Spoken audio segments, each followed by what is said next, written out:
교독토로 하겠습니다. 사도행전 13장 16절 제가 먼저 합니다.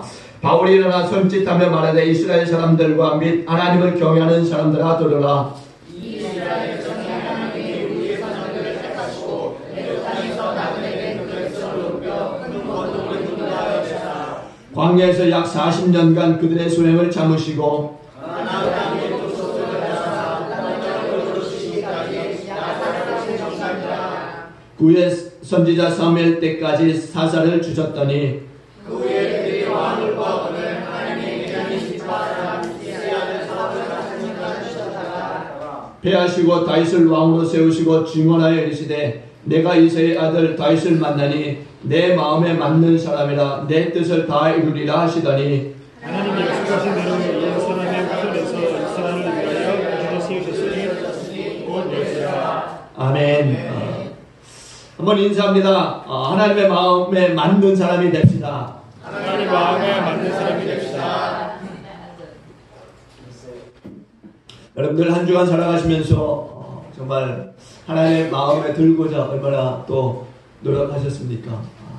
복 못하셨을지라도 실망하지 마시고 지금 이 시간 이후로라도 하나님 마음에 맞는 그런 신앙의 삶을 또 살아가시는 저 여러분 모두가 되어지길 주님으로 간절히 소망합니다. 오늘 우리는 정말 종말론적 그런 시대를 살아가고 있습니다. 일반 과학자들이라든가 또 종교인들이 모두가 이 시대가 말세다 이렇게 이야기합니다. 환경의 오염으로 지구가 죽어가고 있고 오존층의 파괴로 지구촌의 이상기후가 곳곳에서 일어나고 있습니다. 또 식량의 감소라든가 자원의 이 고갈은 인류를 위협하고 있고 또 지구를 수십 번이나 또 파괴하고도 남는 이 핵무기가 세계 여러 곳곳에 있음에도 불구하고 많은 사람들은 태연하게 살아가고 있다는 거죠. 사실 성경에는 말세의 징조에 대해서 여러 곳에서 말씀하고 있어요. 그 중에서도 디모데후서 3장 1절로 5절에 보니까 이렇게 증언하고 있습니다.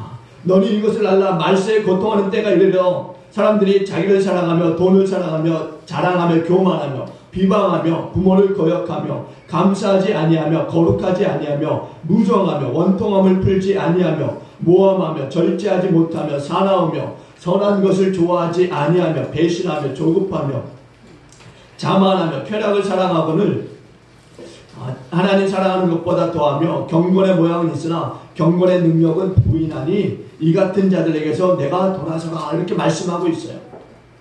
믿음의 사람들은 이 시기를 잘 분별해야 될 줄로 믿습니다. 성경은 죄로 말미암아서 마비되어 있는 이 감각 없는 세대를 가리켜서 피리를 불어도 춤추지 아니하는 시대다라고 말씀하고 있습니다. 또한 디모데후서 4장 4절에서는 진리에서 돌이켜 허탄한 이야기를 따르는 자들이다라고 말씀하고 있어요. 우리 모두는 지혜로운 자들이 되어서 이 시대를 분별하면서 내가 어떠한 삶을 살아가는 것이 거룩한 삶이고 하나님의 마음에 맞는 삶인가를 깨달아 알아 살아가는 우리가 되어야 될 줄로 믿습니다. 대체로 사람들을 살펴보면요, 자기 자신보다 나은 사람들에게는 상당히 잘합니다. 그 사람에게 어찌됐건 조금이라도 인정을 받으려고 애쓰는 모습들을 볼 수 있다는 거죠. 특히 군대 같은 이 계급사회에서는 더 그렇습니다. 그래서 진급하는데 혹시나 장애가 되지 않을까 해서 아부하고 아첨하고 쉽게 말해서 점수 따기 위해서 이중인격적인 그러한 삶을 살아가는 거죠. 물론 그런 사람들 다라고 말씀드리는 것은 아닙니다. 그럼에도 불구하고 적지 않다라는 이야기예요. 이런 말씀을 드린다고 해서 또 윗사람에게 경솔하게 행동해야 된다? 아닙니다. 그 한계점을 분명하게 알고 또 우리가 분명하게 행동해야 된다라는 거죠. 이처럼 사람들은요, 자기네들의 이익을 추구하기 위해서 자기가 지니고 있는 이 인격을 무시하며 살아가는 사람들이 많이 있는 거예요. 물론 다른 사람들에게는 인기도 없고 인정도 받고 칭찬을 듣는 것도 없어서 안 될 일이지만은 성도라고 한다면 먼저는 하나님의 보시기에 우리가 얼마나 의롭고 정직한가, 그리고 하나님의 맞는 그러한 삶을 살아가고 있는가 생각해 봐야 된다라는 거죠. 오늘 우리가 본문을 보면은 다윗이라고 하는 사람이 등장하는데 이 사람이 하나님의 마음에 맞는 사람이었다라고 성경이 말씀하고 있어요. 하나님의 마음에 맞는 자. 하나님의 마음에 맞는 자라고 하는 것은요, 하나님이 하시고자 하시는 그 일을 성취하는 데 있어서 잘 사용될 그런 인물이라는 거죠. 또 다윗은요, 하나님의 마음에 맞는다고 했을 때 그가 하나님으로부터 인정을 받는 사람이었다라는 거예요. 그가 뭐 수금을 잘 타서 인정을 받는 사람이었느냐? 아니라는 겁니다. 또 다윗이 돌팔매질을 잘해서 인정을 받는 사람이었느냐? 아니라는 겁니다. 또 그가 위대한 어떤 그 정치가였기 때문에 인정을 받는 자였느냐? 아니라는 거죠. 또 그가 시를 잘 지어서 인정을 받는 자였느냐? 아니라는 겁니다. 그가 또 범죄함으로 인하여서 하나님의 그 인정을 받는 자 아니었다라는 거죠. 그는 우리와 같이 실수도 많고 또 인간적인 냄새가 많이 나는 사람이었다라는 거예요. 먼지 속에서 땅을 밟고 살아가는 사람이었다는 거죠. 그럼에도 불구하고 이 다윗이라고 하는 사람은 하나님의 마음에 맞는 사람이었다라는 겁니다. 오늘 우리는 구약 성경을 배경으로 해서 다윗이 어떻게 하나님의 마음에 맞는 사람이 되어졌는가를 살펴보면서 오늘 저와 여러분들도 하나님의 마음에 맞는 자의 삶을 통해서 하나님께 영광 올려드리는 그런 신실한 성도들로 일어나기를 주님으로 축원드립니다. 먼저 하나님의 마음에 맞는 사람은요, 회개하는 사람이에요. 요즘 교회에서 회개라고 하는 이 단어들이 많이 사라졌습니다. 이 회개라고 하는 이 말에 대해서 귀 막고 눈을 가리는 사람들 얼마나 많이 있습니까? 먼저 듣기 좋은 말들을 찾아서 들으려고 하는 사람들이 많이 있는 거죠.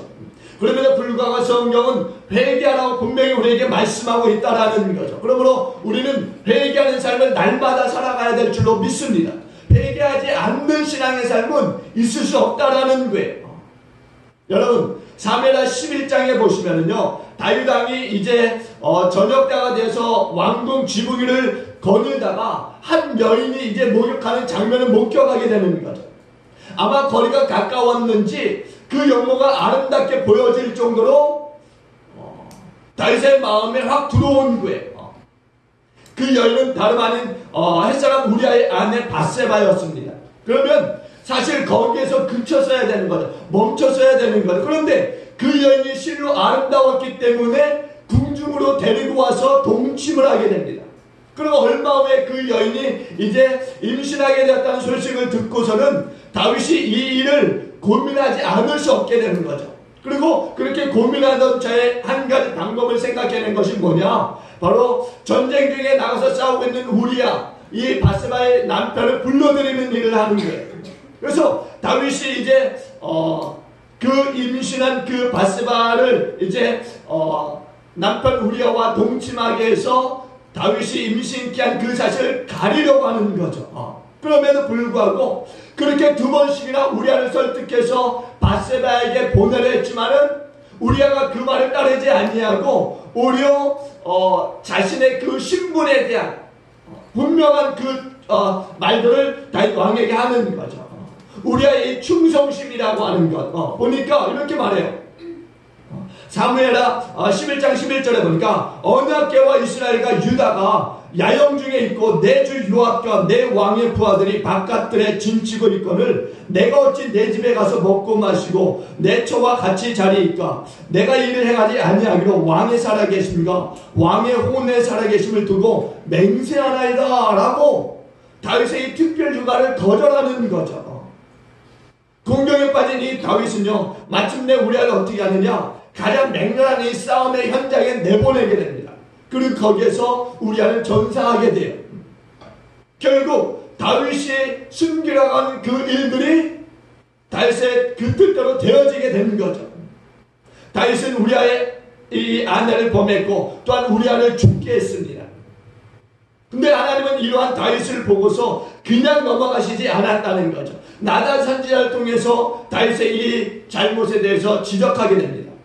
하나님이 이제 나단 선지자를 보내서 다윗에게 이 말씀을 전해주시는 거죠. 한 성읍에 두 사람이 있는데 한 사람은 부하고 한 사람은 가난하니 그 부한 사람은 양과 소가 심히 많으나 가난한 사람은 아무것도 없고 자기가 사서 기르는 작은 암양 새끼 한 마리뿐이라 그 그 암양 새끼는 그와 그의 자식과 함께 자라며 그가 먹는 것을 먹으며 그의 잔으로 마시며 그의 품에 누움으로 그에게는 딸처럼 되었거늘 어떤 행인이 그 부자에게 오매 부자가 자기에게 온 행위를 위하여 자기의 양과 소를 아껴 잡지 아니하고 가난한 사람의 양 새끼를 빼앗아다가 자기에게 온 사람을 위하여 잡았나이다. 이렇게 이야기합니다. 근데 이 말을 들었더니 다윗은 그 사람에 대해서 노하여서 나단 선지자에게 말하는 거죠. 여호와의 살아계심을 두고 맹세하노니 이를 행한 그 사람은 마땅히 죽을지라. 그가 불쌍히 여기지 아니하고 이런 일을 행하였으니 그 양새끼를 4배나 갚아줘야 하리라. 이렇게 말합니다. 그때 이 나단 선지자가 말합니다. 당신이 바로 그 사람이라. 그랬을 때 여러분 한번 이 상황을 생각해 보십시오. 나단 선지자의 이 이야기를 듣고 그는 흥분해서 그 사람을 정말 마땅히 죽일 자로 생각하고 또한 4배로 갚아야 된다라고 말했는데 그가 바로 자기라는 거죠. 다윗 왕은 사실 이 지적을 받았을 때 그의 권력을 통해서 그 입막음을 할 수 있었음에도 불구하고 그는 그렇게 하지 않았다는 거죠. 높은 지위 속에서도 그는 아랑곳하지 아니하고 오히려 왕의 체면도 무시한 채 자기의 죄에 대해서 즉각적으로 하나님 앞에 무릎을 꿇고 회개하는 다윗을 보게 됩니다. 철저하게 하나님 앞에서 자신의 죄를 고백하게 되는 거죠. 예민한 양심으로서 자기의 죄를 앞에 낱낱이 고하는 다윗을 우리가 보게 되는 거죠. 인간은요 자기의 죄를 인정하지 않으려고 하는 약점이 있습니다. 그럼에도 불구하고 오늘 다윗은 하나님 앞에서 나단 선지자의 지적을 받았을 때 내가 그라고 다시 한번 앞에 고백하는 그 다윗의 이 회개의 모습을 우리가 말씀을 통해서 보게 되는 거죠. 천주교에서요 신부에게 가서 자기의 죄를 고백하는 고해성사라고 하는 것이 있습니다. 이 고해성사. 그런데 페루에 이런 이야기가 있습니다. 어떤 도시에요 신부들이 여럿이 있는데 이상하게도 한 신부에게만 가서 이 고해성사를 하게 되는 거예요. 다른 신부들이 이에 못마땅하게 생각했어요. 많은 사람들이 거기 가서 고해성사를 하는 이 신부에 대해서 알아봤는데요. 그 신부가 어떤 사람이었느냐? 귀머거리였다는 거죠.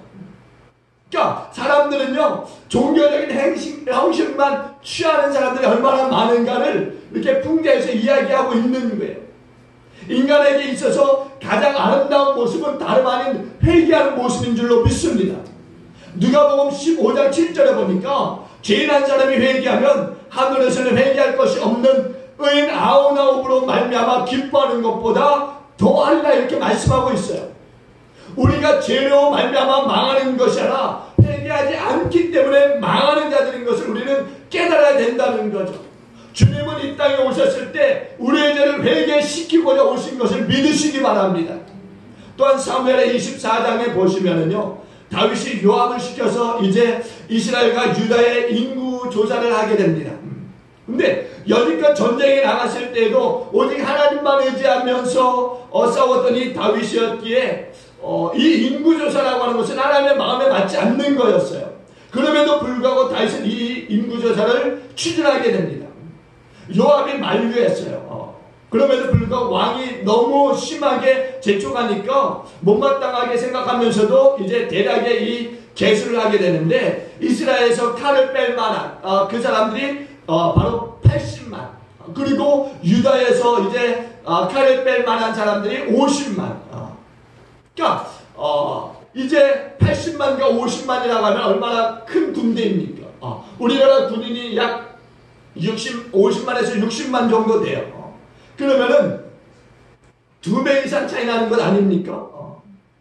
그런 막강한 군사력을 이스라엘이 가지고 있었던 거예요. 그런데 하나님께서 이 일에 대해서 상당히 좋지 않게 생각하고 계셨던 거죠. 그래서 얼마 후에 이제 다윗이 이제 하나님의 그 마음을 알고서 이제 자책하고 회개하게 됩니다. 24장 10절에 보니까 내가 이를 행함으로 큰 죄를 범하였나이다. 여호와여 이제 간구하옵나니 종의 죄를 사하여 주옵소서. 내가 심히 미련하게 행하였나이다 라고 고백하는 거죠. 다윗은 이렇게 회개할 줄 아는 사람이었다라는 거예요. 자신의 잘못에 대해서 하나님 앞에 회개할 줄 아는 믿음의 사람들 되어지길 주님으로 축원드립니다. 또한 우리는 요나의 회개를 기억합니다. 요나가 하나님의 명령을 듣고서 어떻게 해요? 느느웨로 가야 되는데 다시스로 갔다라는 거죠. 그래서 하나님은 다시스로 가는 이 요나의 배에 어떻게 풍랑을 일으켜서 괴롭히게 되는 겁니다. 근데 이때 이제 이 환란이 누구 때문에 온 것인지 이제 그들이 제비를 뽑게 되는데 요나가 걸려든 거예요. 그리고 요나는 고백하는 거죠. 자기 때문에 이렇게 많은 사람들이 어려움에 처했다라고 고백하게 되면서 이렇게 말합니다. 나를 들어 바다에 던지시오. 그러하면은 바다가 당신들 위해서 잔잔할 것입니다. 이 큰 풍랑을 만난 것은 바로 나 때문인 줄 압니다. 라고 그 사람들에게 이야기하는 거죠. 바로 요나 또한 자신의 잘못으로 인한 이 풍랑이 일어났음을 사람들에게 고백하고 또 하나 앞에서 회개하는 요나를 보게 됩니다. 여러분, 천국이라고 하는 것은요, 회개한 자만이 들어갈 수 있는 것을 믿으시기 바랍니다. 우리는 죄가 있을 때마다 하나님 앞에 나가서 회개하는 자들이 되어야 될 줄로 믿습니다. 정말 회개할 때 천국이 우리 앞에 열려질 줄로 믿습니다. 주님의 십자가는요, 용서 못할 죄가 없다라는 거예요. 다윗이 시편 6편이라든가 51편에 보면은 자신에 대해서 얼마나 통렬하게 하나님 앞에 회개하는 줄 몰라요. 밤마다 눈물로 침상을 적셨다라고 이야기하고 있고요. 내 죄가 머리털보다 더 많다라고 고백합니다. 이처럼 자기 마음속에 이 부패함에 대해서 하나님 앞에 늘상 회개하는 다윗의 모습을 우리가 보게 되는 거죠. 여러분, 죄라고 하는 것은 매력이 있고 너무나 달콤해. 그래서 우리를 날마다 유혹하는 거죠. 사단의 유혹을 받은 이 하와는요, 하나님께서 금하신 열매를 어떻게 해요? 볼 때마다 정말 먹음직도 하고 또 보암직도 하고 지혜롭게 할 만큼 탐스러웠다라고 하는 그런 마음을 늘상 가졌던 거예요. 그리고 결국에 어떻게 합니까? 하지 말라, 먹지 말라는 것을 결국 손을 대는 거죠. 그리고 아담이래로 모든 사람들이 다 죄에 빠져 살 수밖에 없게 되었던 거죠. 이처럼 이렇게 나약한 이 사람들에게 예수 그리스도의 이 보혈이라고 하는 것은 다시 살 수 있고 다시 하나님과의 관계가 회복될 수 있음을 말씀해주고 있는 거예요. 그럼에도 불구하고 주님이 이렇게 우리를 위해서 십자가에서 피를 흘려서 우리의 죄를 깨끗게 씻어 주심에도 불구하고 회개하지 않는 자들이 이 땅 가운데 넘쳐나고 있다라는 거예요. 그리고 주님은 그들을 향해서 이렇게 경고하십니다. 시편 7편 12절에 보니까 사람이 회개하지 아니하면 그가 그의 칼을 가시며 그의 활을 입이 당겨 예비하셨도다 이렇게 말씀해요. 우리는 우리의 죄를 날마다 회개함으로 주님께 나아가야 될 줄로 믿습니다. 두 번째는 하나님의 맞는 사람이라고 하는 것은 믿음의 사람이에요. 여러분, 다윗은요, 그의 일생의 이 과정을 보면은 믿음으로 일관했던 거죠. 물론 죄로 빠져드는 그런 삶도 있었지만은 그럼에도 불구하고 그의 삶을 보면은 믿음으로 일관했던 삶이었다는 거예요. 인구조사 이 문제로 인해서 범죄한 다윗이요, 하나님의 말씀을 받았을 때 갓선지자부터 하나님의 말씀을 받게 됩니다. 그리고 세 가지의 재앙 중에 한 가지를 택하라 이렇게 말씀합니다. 그랬을 때 세 가지 재앙을 보니까 사무엘하 24장 13절에 이렇게 말씀합니다. 왕의 땅에 7년의 기근이 있을 것이니까, 혹은 왕이 왕의 원수에게 쫓겨 석 달 동안을 그 앞에서 도망하실 것이니까, 혹은 왕의 땅에서 사흘 동안 전염병이 있을 것이니까, 이렇게 세 가지의 이 재앙 중에서 한 가지 택하라 이렇게 하나님 말씀하시는 거죠. 이때 다윗이 사무엘하 24장 14절을 보니까 이렇게 고백합니다. 여호와께서는 긍휼이 크시니 우리가 여호와의 이 손에 빠지고 내가 사람의 손에 빠지지 아니하기를 원하노라 이렇게 고백합니다. 그러니까 온전히 하나님을 의지하고 하나님께 다 맡기겠다라고 하는 이야기예요. 사실 똑똑한 사람일수록요, 불협화음이 많이 있습니다. 서로 잘난 체하고 서로 자신만을 믿고 의지하기 때문에 일의 처리함에 있어서 부딪히는 일들이 많이 있는 거죠. 나를 신뢰하고 믿는 것은요, 상당히 무서운 일이고 또한 어리석은 것입니다. 어떤 사람들은 그래요. 보이지 않는 예수 어떻게 믿느냐라고. 그럼에도 불구하고 이처럼 어리석은 사람이 어디 있겠습니까? 또 나 자신뿐만이 아니라 다른 사람을 믿는 것도 무서운 일이죠. 너무 상대방을 믿고서 뭐 돈을 빌려줬는데 그 사람이 돈을 갚지 않는다든가 해서 화병으로 죽는 사람들도 있고. 그러니까 사람이라고 하는 것에 대해서 믿을 대상이 될 수 없다라는 거죠. 우리의 사랑의 대상은 오직 하나님뿐인 것을 믿으시기 바랍니다. 오늘 우리는 하나님만 사랑해야 되는 그리스도인들인 것을 믿으시기 바랍니다. 어떤 집사님이요, 굉장히 가파른 산을 오르게 되었어요. 그러다가 그만 발을 헛디뎌서 낭떠러지로 떨어지고 말았습니다. 그런데 떨어지는 와중에 가까스로 소나무를 붙들게 되었어요. 그래서 하나님께 감사했습니다. 그런데 한참을 떨어졌으니까 그러니까 이제 바닥이가 어느 정도 가까웠겠지라고 생각하고 밑을 내다보니까 아주 까마득한 그런 절벽이었어요. 위로 올라갈 수도 없고 내려갈 수도 없는 그런 상태에 놓여진 거죠. 그래서 사람 살리려고 그냥 소리를 지르다가 너무 힘이 빠지는 상태에 놓여지게 됩니다. 그래서 이제는 죽어야 되는가 보다 생각하다가 그래도 하나님이 계시니까 하나님 앞에 기도해야 되겠다라고 생각하고 하나님 앞에 기도하는 거죠. 하나님은 이 절벽에서 나와 함께 계시는 것을 믿습니다. 그러니 나 좀 살려주십시오. 하나님이 나를 살려주신다면 내가 이전보다 더 열심히 하나님을 섬기겠습니다. 그래서 하나님이 이 음성을 이제 그에게 들려주시는 거죠. 아무개 집사야, 내가 나를 정말 믿느냐? 예, 하나님, 제가 하나님을 얼마나 잘 믿는데요. 하나님도 아시잖아요. 제가 주일 빠지지 않고 열심히 예배드리는 것을 하나님이 보시잖아요. 하나님 말씀하지. 그러면 내가 너를 살려줄 줄도 믿느냐? 그죠? 하나님이 그렇게 물으시자 이 집사님이 이렇게 얘기합니다. 예, 하나님, 하나님이 저를 살려주실 줄로 믿습니다. 그래서 하나님은 그 집사님에게 이렇게 말씀하시는 거죠. 그러면 너가 나를 믿는다고 했으니까 내가 그 소나무를 잡은 그 손을 놓아라. 그렇게 말씀하시는 거예요. 그래서 이 집사님이 예하고 대답을 했는데 아래 보니까 너무나 길이 자기가 잡은 이 소나무하고 또한 밑에 바닥하고 너무 먼 거죠.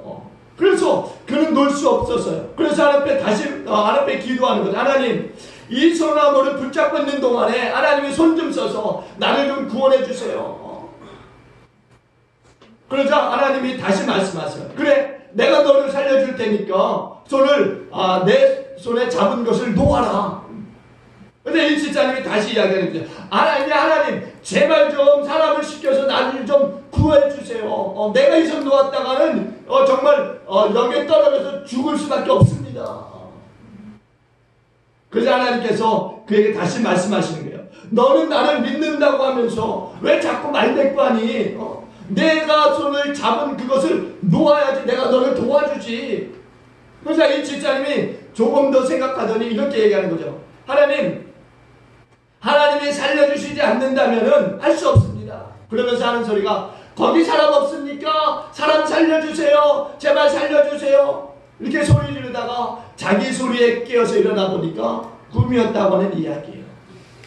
여러분, 이 이야기가 우리 가운데 주는 의미가 있는 거죠. 우리는 주님을 믿는다고 하면서 주님 안에 너무 많은 것들을 붙잡고 있다라는 거예요. 어떤 사람들은 이것을 놓으면은 내가 죽을 것 같은 그런 마음을 가지고 있는 분들이 있는 거죠. 그래서 그것을 놓지 못하고 주님을 붙잡고 그것을 붙잡고 함께 신앙생활하는 사람들이 얼마나 우리 주변에 많이 있습니까? 이도저도 아닌 그런 신앙의 삶을 살고 있는 거죠. 여러분, 세상이라고 하는 이 줄을 저와 여러분들이 미련 없이 놓아버려야 될 줄로 믿습니다.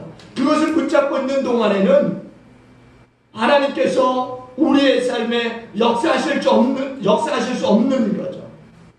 세상이라고 하는 이 줄들을 우리가 놓아버리고 하나님만 신뢰하는 그런 믿음의 삶을 살아가시는 저와 여러분 되길 주님으로 축원드립니다. 나를 구원하셨고 또한 나의 학교를 지금까지 인도하셨던 하나님, 그러면서 앞으로도 나를 인도하셔서 주님 오실 때 나를 주 앞에 세우셔서 자기가 칭찬하신 그 여호와 하나님을 바라보면서 우리가 믿음의 삶을 끊임없이 살아가는 저와 여러분 되어지길 주님으로 축원드립니다.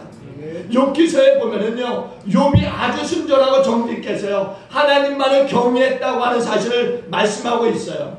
그런데 이제 그때 이 시대는 어떤 시대입니까? 이제 농경사회 아닙니까? 자녀가 많아야 이 축복이었고 또 가축이 많아야 잘 사는 사람이었다는 거죠. 그러니까 욥에게는 자녀들이 많았고 또 부를 상징하는 그 가축들도 많이 있었어요. 그런데 이 욥이라고 하는 사람이 그럼에도 불구하고 하나님을 잘 섬겼던 거죠. 그런데 하나님은 사단이 이 욥을 시험하는 거예요. 종들도 다 잃고 자녀들도 다 잃고 그의 모든 소유물을 다 잃어버리게 하고 나중에는 욥에게까지 중한 병을 들게 해서 만신창이가 되게 하고 차마 눈을 뜨고 볼 수 없을 정도의 그런 상황에 빠뜨리게 됩니다. 몸에는 압장이라고 하는 질병이 생겨서 잿더미에 있는 그 기왓장으로 자신의 몸을 긁게 되고 그 압장이 이제 많은 사람에게 냄새를 풍기게 되고 다른 사람들이 볼 때 정말 어떻게 저렇게 하나님을 신실하게 섬겼던 사람이 저런 상황에 빠질 수 있을까? 라고 하는 그런 생각이 들 정도로 이 욥이라고 하는 사람이 그런 엄청난 상황에 빠지게 되는 거예요.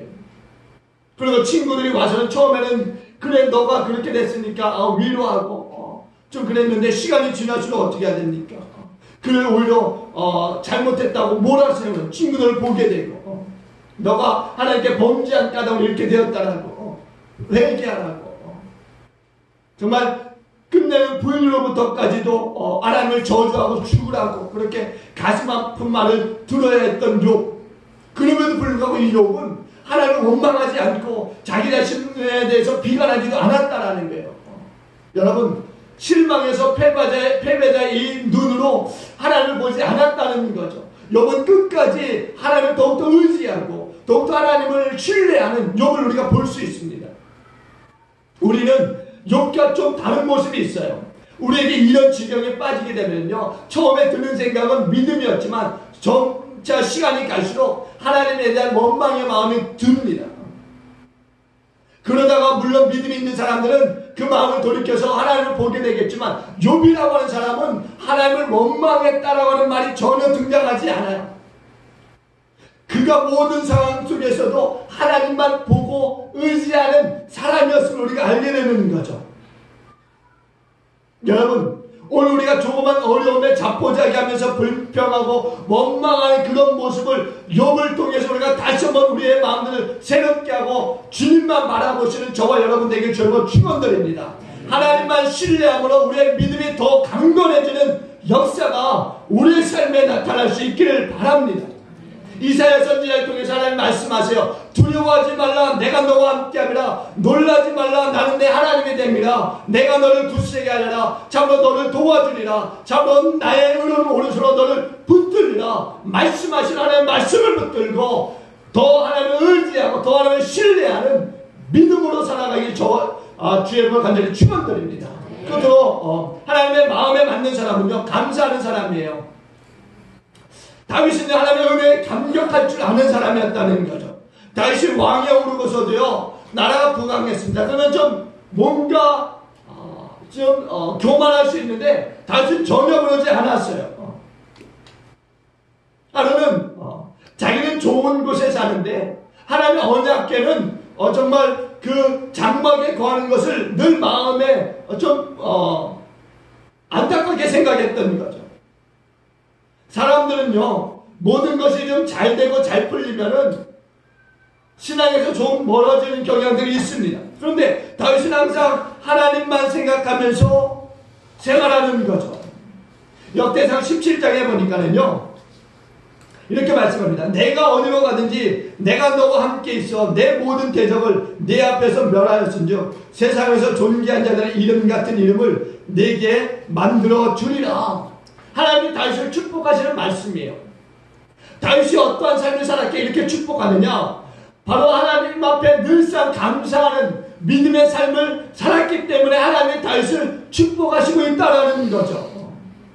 그러면 불구하고 다윗은 하나님 앞에 이렇게 고백합니다. 역대상 17장 16절에 보니까 여호와 하나님이여 내가 누구이오며 내 집은 무엇이기에 나에게 이에 이르게 하셨나이까.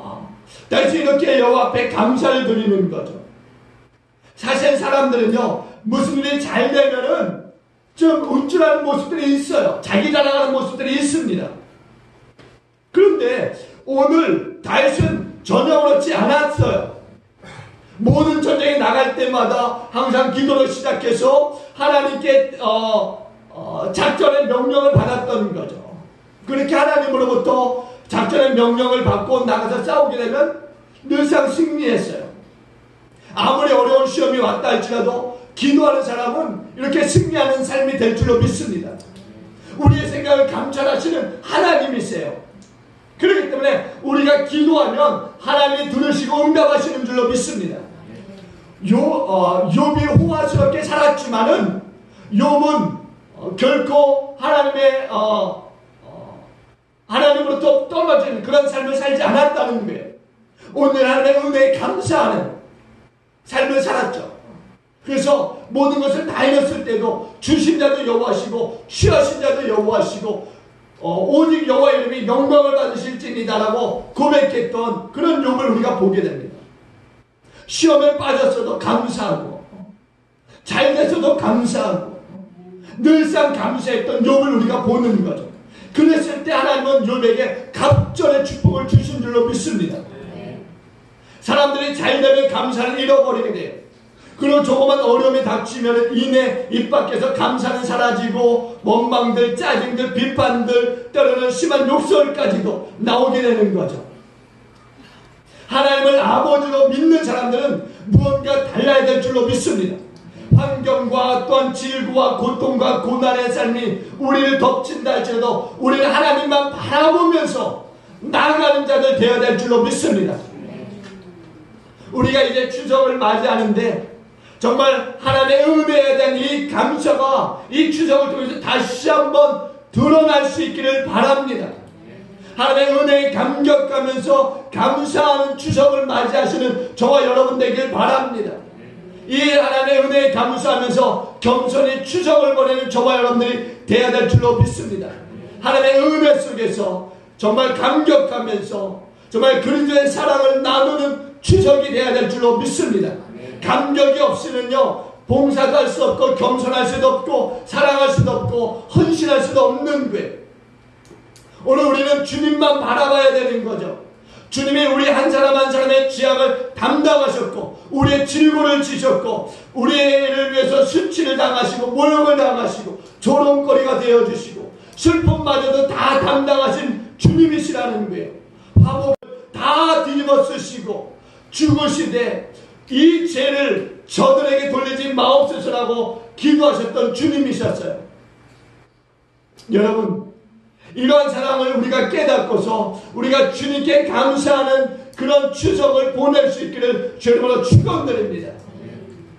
하나님이신 주님이 친히 몸을 들임으로 우리를 구원하셨다는 것 그것을 기억하고 우리도 주저하지 않고 주님 앞에 우리의 몸을 드리고 주님께 사랑을 드리는 그런 저와 여러분 되어질 수 있기를 바랍니다.